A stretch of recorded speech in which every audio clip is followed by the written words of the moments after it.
누가복음 1장. 우리 가운데서 일어난 일들에 대하여 차례대로 이야기를 엮어내려고 손을 댄 사람이 많이 있었습니다.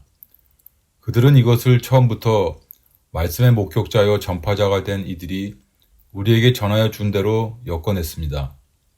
그런데 존귀하신 데오빌로님, 나도 모든 것을 시초부터 정확하게 조사하여 보았으므로 가깝게 그것을 순서대로 써드리는 것이 좋겠다고 생각하였습니다. 이리하여 각하께서 이미 배우신 일들이 확실한 사실임을 아시게 되기를 바라는 바입니다. 유대왕 헤롯 때 아비야 조에 배속된 제사장으로서 사가랴라고 하는 사람이 있었다. 그의 아내는 아론의 자손인데 이름은 엘리사벳이다. 그 두 사람은 다 하나님 앞에서 의로운 사람이어서 주님의 모든 계명과 규율을 흠잡을 데 없이 잘 지켰다. 그런데 그들에게는 자녀가 없었다. 엘리사벳이 임신을 하지 못하는 여자이고 두 사람은 다 나이가 많았기 때문이다. 사가랴가 자기 조의 차례가 되어서 하나님 앞에서 제사장의 직분을 담당하게 되었다. 어느 날 제사직의 관례에 따라 제비를 뽑았는데 그가 주님의 성소에 들어가 분향하는 일을 맡게 되었다. 그가 분향하는 동안에 온 백성은 다 밖에서 기도하고 있었다. 그때 주님의 천사가 사가랴에게 나타나서 분향하는 제단 오른쪽에 섰다. 그는 천사를 보고 놀라서 두려움에 사로잡혔다. 천사가 그에게 말하였다. 사가랴야, 두려워하지 말아라. 내 간구를 주님께서 들어주셨다. 내 아내 엘리사벳이 너에게 아들을 낳아줄 것이니 그 이름을 요한이라 하여라. 그 아들은 내게 기쁨과 즐거움이 되고 많은 사람이 그의 출생을 기뻐할 것이다. 그는 주님께서 보시기에 큰 인물이 될 것이다. 그는 포도주와 독한 술을 입에 대지 않을 것이요 어머니의 뱃속에 있을 때부터 성령을 충만하게 받을 것이며 이스라엘 자손 가운데서 많은 사람을 그들의 주 하나님께로 돌아오게 할 것이다.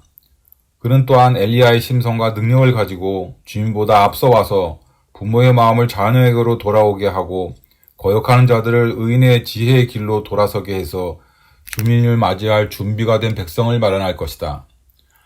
사가랴가 천사에게 말했다. 어떻게 그것을 알겠습니까? 나는 늙은 사람이요 내 아내도 나이가 많으니 말입니다. 천사가 그에게 말하였다. 나는 하나님 앞에 서 있는 가브리엘인데 나는 내게 이 기쁜 소식을 전해주려고 보내심을 받았다. 보아라, 그때가 되면 다 이루어질 내 말을 내가 믿지 않았으므로 이 일이 이루어지는 날까지 너는 벙어리가 되어서 말을 못하게 될 것이다. 백성이 사가랴를 기다리는데 그가 성소 안에서 너무도 오래 지체함으로 이상하게 여기고 있었다. 그런데 그가 나와서도 말을 못하니까 사람들은 그가 성소 안에서 환상을 본 줄 알았다. 사가랴는 그들에게 손짓만 할 뿐이요 그냥 말을 못하는 채로 있었다. 사가랴는 제사 당번이 끝난 뒤에 집으로 돌아갔다. 그 뒤에 얼마 지나서 그의 아내 엘리사벳이 임신을 하고 5달 동안 숨어 살면서 이렇게 말하였다. 주님께서 나를 돌아보셔서 사람들에게 당하는 내 부끄러움을 없이 해주시는 날에 나에게 이런 일을 베풀어 주셨다. 그 뒤로 6달이 되었을 때에 하나님께서 천사 가브리엘을 갈릴리 지방의 나사렛 동네로 보내시어 다윗의 가문에 속한 요셉이라는 남자와 약혼한 처녀에게 가게 하셨다. 그 처녀의 이름은 마리아였다. 천사가 안으로 들어가서 마리아에게 말하였다. 기뻐하여라. 은혜를 입은 자야. 주님께서 그대와 함께 하신다. 마리아는 그 말을 듣고 몹시 놀라 도대체 그 인사말이 무슨 뜻일까 하고 궁금히 여겼다. 천사가 마리아에게 말하였다. 두려워하지 말아라 마리아야. 그대는 하나님의 은혜를 입었다. 보아라. 그대가 잉태하여 아들을 낳을 터이니 그 이름을 예수라고 하여라. 그는 위대하게 되고 더없이 높으신 분의 아들이라 불릴 것이다. 주 하나님께서 그에게 그의 조상 다윗의 왕위를 주실 것이다. 그는 영원히 야곱의 집을 다스리고 그의 나라는 무궁할 것이다. 마리아가 천사가 말했다. 나는 남자를 알지 못하는데 어떻게 이런 일이 있겠습니까? 천사가 마리아에게 대답하였다. 성령이 그대에게 임하시고 더없이 높으신 분의 능력이 그대를 감싸줄 것이다. 그러므로 태어날 아기는 거룩한 분이요 하나님의 아들이라고 불릴 것이다. 보아라, 그대의 친척 엘리사벳도 늙어서 임신하였다. 임신하지 못하는 여자라 불리던 그가 임신한 지 벌써 6달이 되었다. 하나님께는 불가능한 일이 없다. 마리아가 말하였다. 보십시오. 나는 주님의 여종입니다. 당신의 말씀대로 나에게 이루어지기를 바랍니다. 천사는 마리아에게서 떠나갔다. 그 무렵에 마리아가 일어나 서둘러 유대 산골에 있는 한 동네로 가서 사가랴의 집에 들어가 엘리사벳에게 문안하였다. 엘리사벳이 마리아의 인사말을 들었을 때에 아이가 그의 뱃속에서 뛰놀았다. 엘리사벳이 성령으로 충만해서 큰 소리로 외쳐 말하였다. 그대는 여자들 가운데서 복을 받았고 그대의 태중의 아이도 복을 받았습니다. 내 주님의 어머니께서 내게 오시다니 이것이 어찌된 일입니까? 보십시오. 그대의 인사말이 내 귀에 들어왔을 때 내 태중의 아이가 기뻐 뛰놀았습니다. 주님께서 하신 말씀이 이루어질 줄을 믿는 여자는 행복합니다.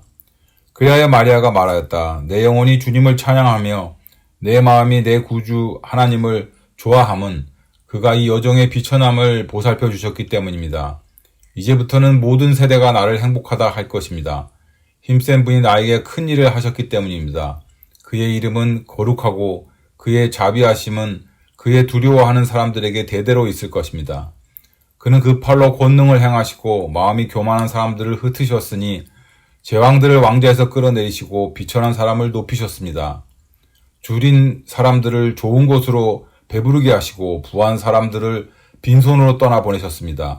그의 자비를 기억하셔서 자기의 종 이스라엘을 도우셨습니다. 우리 조상들에게 말씀하신 대로 그 자비는 아브라함과 그 자손에게 영원토록 있을 것입니다. 마리아는 엘리사벳과 함께 석 달쯤 있다가 자기 집으로 돌아갔다. 엘리사벳은 해산할 달이 차서 아들을 낳았다. 이웃 사람들과 친척들은 주님께서 큰 자비를 그에게 베푸셨다는 말을 듣고서 그와 함께 기뻐하였다. 아기가 태어난 지 8일째 되는 날에 그들은 아기에게 할례를 행하려 와서 그의 아버지의 이름을 따라 그를 사가랴라고 하고자 하였다. 그러나 아기 어머니가 말하였다. 안 됩니다. 요한이라 해야 합니다. 사람들이 말하였다. 당신의 친척 가운데 아무도 이런 이름을 가진 사람이 없습니다. 그들은 그 아버지에게서 아기의 이름을 무엇으로 하려는지 손짓으로 물어봤다. 그가 서판을 달라 하여 그의 이름을 요한이다라고 쓰니 모두들 이상하게 여겼다. 그런데 그의 입이 곧 열리고 혀가 풀려서 말을 하며 하나님을 찬양하였다. 이웃 사람들은 모두 두려워하였다. 이 모든 이야기는 유대 온 산골에 두루 퍼졌다.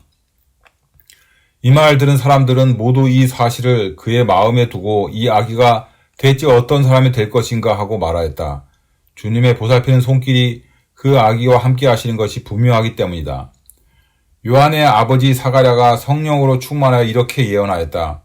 주 이스라엘의 하나님은 찬양받으실 분이다. 그가 자기 백성을 돌보아 속량하시고 우리를 위하여 능력 있는 구원자를 자기의 종 다윗의 집에 일으키셨다.